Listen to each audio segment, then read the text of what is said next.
ክፍል 2 ሕይወት የመኖር ፍላጎት በዓለም ስቃይ ውስጥ ቢሆን እንደሚታይ የሚነግረን ሾፐንሃወር በለማኝ እጅ ላይ የምትጥለው ሳንቲም በምድር ላይ የእሱን ስቃይ የማራዘሚያ መሳሪያ መሆኑንስ አስተውለህ ታውቃለህ? ይለናል። ስለዚህም ስቃይ ራሱ ፍላጎትህን ሊገድለው አይችልም።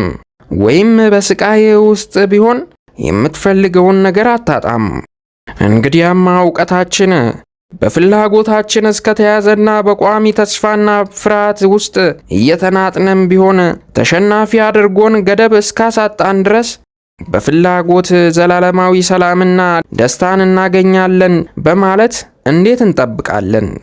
ሾፐንሃወር ተስፋ አስቆራጭ ፍልስፍናውን ሲጠቀልለው ሕይወት ክፉ ናት።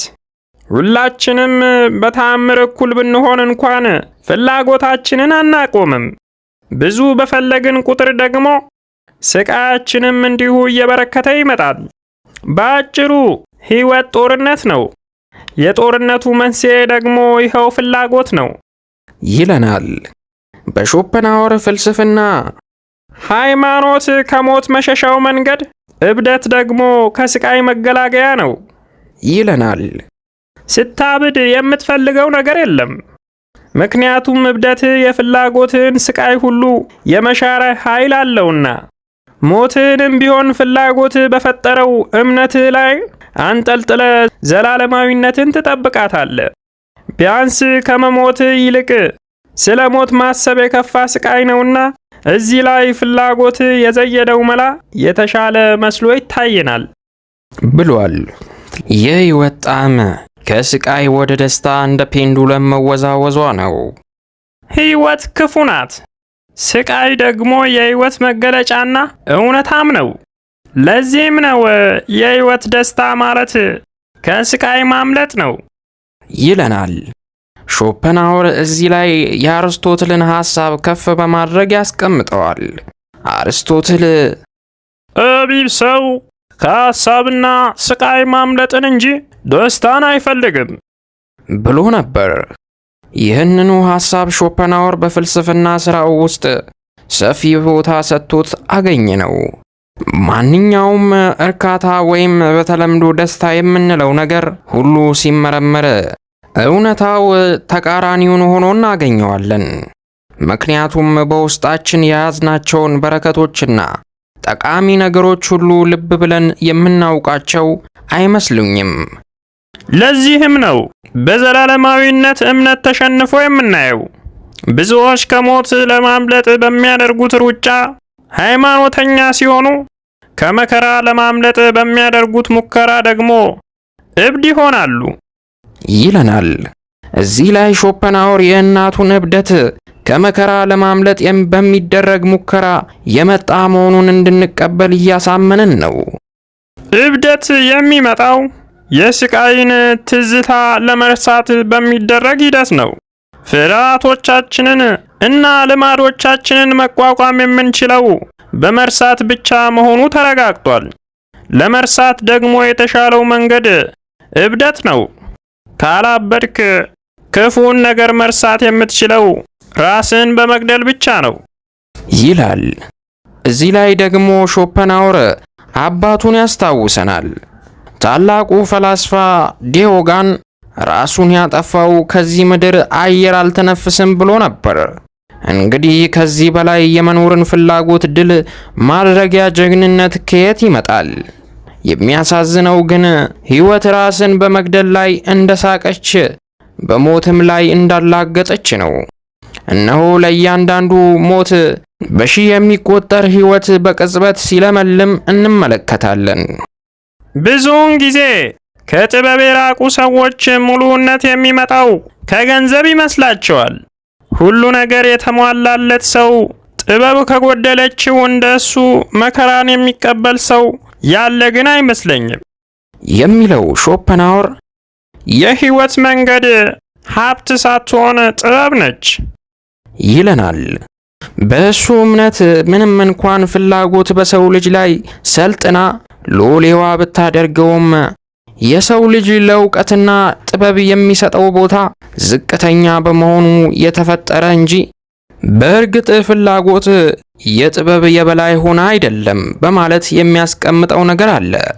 ለምሳሌ ዘውትር የሚያናድዱንን 10 ጉዳዮች ሰብስበን ምክንያታቸውን ብናስባቸውና በሚገባም ብናጤናቸው 9ኙ ፈጽሞ ሊያናድዱን የሚችሉ ባልሆኑ ነበር። ለፈረስ ልጓም እንደሚበጅለት ሁሉ ለፍላጎታችን ደግሞ ዕውቀት የሚያስፈልገንም ለዚሁ ነው። ፍላጎቶቻችንን ይበልጥ ባወቅናቸው ቁጥር እኛን የመቆጣጠር ብቃታቸውም እንዲሁ ይደክማል። ዓለምን ማሸነፍ ከውስጣዊ ማንነት ይጀምራል የምንለውም ይህንኑ እውነታ ለማሳየት ነው ብሎናል። የፍልስፍና ሐሳብ የምትገኘው ከእውነተኛ ደራሲዎቿ ዘንድ ነው። ስለዚህም ማንም ወደ ፍልስፍና የተሳበ ሰው ሁሉ ከፍልስፍና ቤተ መቅደስ የዘላለማዊ መምህሮቿን ትምህርት ሊፈልግ ይገባል። የአንድ አዋቂ ሥራ በሥራው ላይ ከሚጻፉ 1000 አስተያየቶች ይልቅ ከፍ ያለ ዋጋ ያለውና በዚህም ሥራው ለደስታችን ዋስትና መስጠት ነው ይለናል። ደስታችን በኪሳችን ውስጥ ካለው ይልቅ በጭንቅላታችን ውስጥ ባለው የተመሰረተ ሊሆን እንደሚገባው የሚነግረን ሾፐንሃወር፣ የሚያሳዝነው ግን የብዙዎች ጭንቅላት እውነተኛውን የሰው ልጅ ደስታ ለማስተናገድ የማይበቃ ውዳቂ ቤት ሆኗል በማለት ጥልቅ ሐሳቡን እንደሚከተለው ያስቀምጠዋል። አንድ ሰው በማንኛውም መንገድ ለሌላው መስሎ የሚታየው ወይም ለመምሰል የሚሞክረው ነገር ሁሉ እሱ ቁም ነገር አይደለም። ማናችንም ብንሆን ለብቻችን ቆመን የምንታይበት ጊዜ ይመጣል። ጥያቄው ግን በዚያ ጊዜ ብቻውን ለመቆም ብቃት የሚኖረው ማን ነው የሚለው ይሆናል። ደስታ ማለት ከራሳችን የምናገኘው እንጂ ከሌሎች የምንቀበለው አይደለም። የሰውን ልጅ አእምሮ የሚቀርጸውም ዓለም ሳይሆን ነገር ግን እሱ ዓለምን የሚመለከትበት ዓይን ነው። ስለዚህ በዓለም ላይ የሚኖረውና የሚሆነው ነገር ሁሉ በሰው አእምሮ ቅድሚያ የሚሆን ከሆነ እጅግ አስፈላጊው ነገር የአእምሮ እሳቤ ደረጃን በማሳደግ ይሆናል ማለት ነው በማለት ሾፐንሃወር የአርስቶትልን ሐሳብ በድጋሚ ጠቅስልናል። በሁሉ ነገር ራስን መቻል እሱ ደስተኛነት ነው። የታላቅ አእምሮ ህልም ምንድነው ቢሉት ማለቂያ ከሌለው ክፉ ምኞት መውጣትና ከታላላቆች ግኝትና ጥበብ ጋር ራስን ማቆራኘት ነው ይላል። ታላላቅ ሰዎችም ተፈጥረው ያለፉት ለእንደዚህ አይነት ታላላቅ አእምሮች አንድን ነገር ለመተው መሆኑንም ይነግረናል። ብዙዎች የዓለምን ነገር ከፍላጎታቸው ባለፈ ወይም በላቀ ሁኔታ መመልከት አለመቻላቸው የሕይወት መከራቸውን አብዝቶታል። ነገር ግን ማንኛውንም ነገር የእውቀት መሰረት አድርጎ መመልከት ወደ አርነት እንደመውጣት ነው። ለዚህም ነው ዕውቀት በዓለም ክፉ ሽታ መሃል እንደምትወጣ መልካም ጠረን አድርገን የምንወስዳት በማለት ወደ ከፍተኛ አዋቂነት ደግሞ ይመራናል። አዋቂ ሰው ማለት ፍላጎቱን የመግታት ዕውቀቱ ከፍተኛ የሆነ ሰው ማለት ነው። በሕይወት ዝቅተኛው ደረጃ ራስን በፍላጎት አጥር ውስጥ ማስቀመጥ መሆኑን የሚናገረው ሾፐንሃወር አብዛኛው የሰው ልጅ በብዙ ፍላጎትና በጥቂት ዕውቀት የተሞላ ነው። አዋቂነት ግን ብዙ ዕውቀትና ጥቂት ፍላጎት ብቻ ይበቃታል በማለት ሾፐንሃወር የአዋቂነትን ልክ የሚያስቀምጥልን የራስን ፍላጎት ህልምና ምኞት በመጣል ዕውቀትና ጥበብን ብቻ በሚሻ አእምሮ ልክ ነው። በብደት ውስጥ የማየው ዕውቀት የሚጥመኝም ለዚህ ነው ይለናል።